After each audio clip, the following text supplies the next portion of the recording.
के बारे में भी कि एक तरफ से तो आप यहाँ के ही मंत्री जो कहते हैं कि देश से जो बाकी के हिस्सों से लोग आए हैं उनके खिलाफ सेंटिमेंट जनरेट करते हैं, लेकिन नए रास्ते जो पाकिस्तान की तरफ जाते हों उनको ओपन करने की वकालत करते हैं। ये मानसिकता को हमको समझने की ज़रूरत है और लोगों को समझने की ज़रूरत है। लोग इसके खिलाफ आवाज़ उठाएं और भारतीय जनता पार्टी तो खड़ी है, जैसे हमारे साथी अभिजीत जी ने कहा।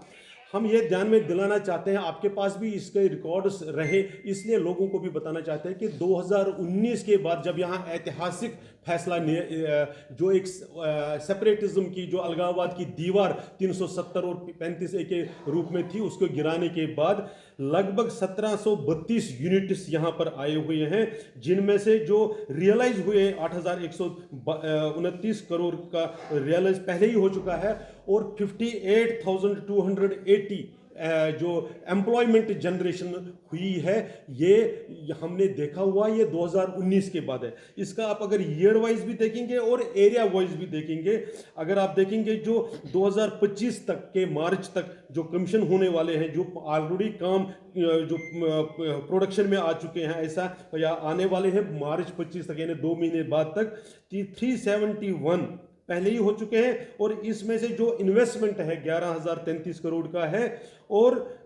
जो एम्प्लॉयमेंट है वो 25,723 की है। आप देखेंगे ये सरकार ने अभी जो बड़ी जोर शोर से अपने मैनिफेस्टो में प्रॉमिस किए थे कि 1 महीने में हम इतने लाख 1 लाख तक के एम्प्लॉयमेंट जनरेट करेंगे, 3 महीने में इतना एम्प्लॉयमेंट दे देंगे, निकाले तो पोस्ट्स कितने भी और उसमें भी किस पार्शलिटी के साथ पोस्ट्स निकाले, कहीं डोगरी और संस्कृत और हिंदी को इग्नोर करते हुए उर्दू और अरबिक पर ज़्यादा फोकस डाल दिया। तो ऐसे यहाँ पर 25,723 यहाँ पर और जो मार्च 2026 तक का जो आंकड़ा है एक साल में वो फर्दर 226 और 3,216 ये करोड़ का इन्वेस्टमेंट है, यानी कुल मिलाकर 9,018 यूनिट्स होंगे और 26,811 का करोड़ का इन्वेस्टमेंट और 67,145 में दोनों रीजन्स को मिलाकर, क्योंकि भारतीय जनता पार्टी जम्मू कश्मीर को एक यूनिट मानती है, वो 2 रीजन्स के बीच में कोई भेदभाव नहीं करती है। इसमें से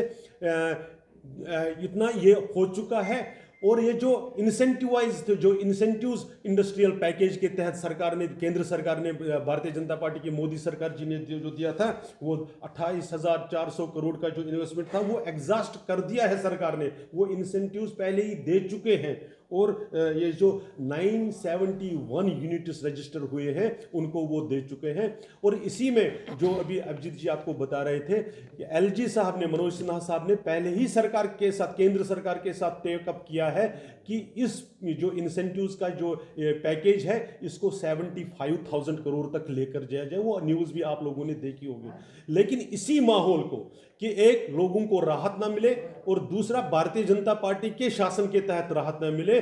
आप देखेंगे ये एक एजेंडा है, इको चैम्बर है, सारे देश भर में दुनिया भर में जो काम करती है उसका भी खुलासा आपने पार्लियामेंट में देखा होगा कि दिल्ली में तो एक बात होती है, आंध्र प्रदेश में दूसरी बात होती है। भारत का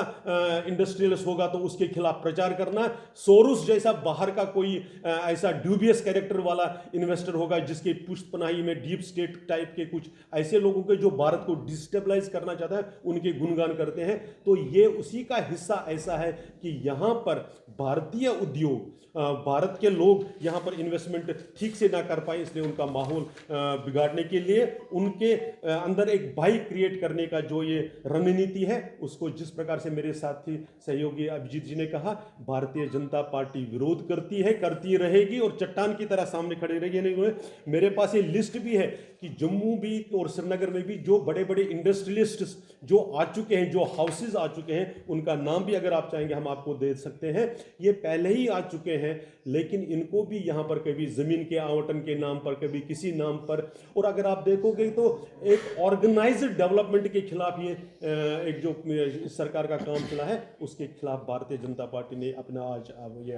क्लियर किया अपना स्टैंड और ये आपके सामने रखिए, आपके माध्यम से जनता और देश के सामने रखिए। इसमें एक चीज